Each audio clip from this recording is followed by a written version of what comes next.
Každý dostal sviečku? Áno. Ďakujeme. Odteraz sa to bude oživovať. Pri sviečkách môžete meditovať, pomodliť sa, ale aj zaspomínať. Na tú srandu, čo sme spolu zažili, ako sme si brušné svaly od smiechu smažili. Nikdy nezabudnem na Mišku, našu podarenú flegmošku.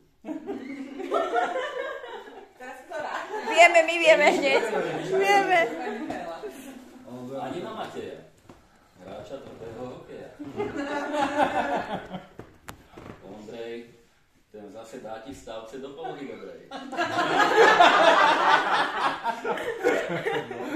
A Boris, ten ti spraví masáž rýchlo ako Chuck Norris. Dobre. Najlepšie som...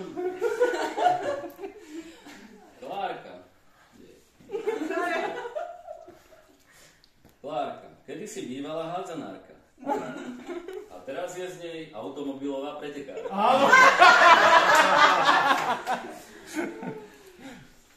Michaela, tá masíruje veľa. A ešte aj Pantarej stihla vykúpiť včera. Dlhá až po zem, to je naša Baška. Veru zďaleka cestovala táto otužilá nôžka. A vždy, keď budem hladný, spomeniem si na Janku. Ona má vždy pri sebe dalamánku. A ako by som mohol zabudnúť na Veroničku a jej zlatú rúčku, čo upečie ti sladkú oplatúčku. Ešte, že ďaleko nebýva Peťo, ktorý s číslami a gifmi vie to. Ďakujem.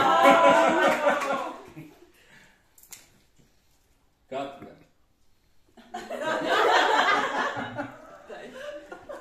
Katka, prísna učiteľka, pri nej nemáš zadné dvierka.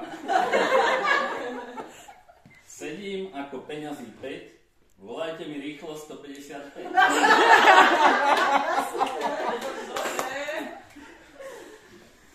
A chcem poďakovať milej Peti, ktorá s hudobnými nástrojmi vysoký tlak znížiť vieti.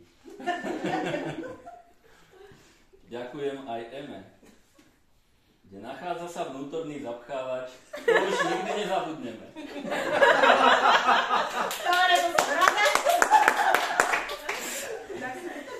A vďaka aj tebe, Baška, milá, pekná blonďoška.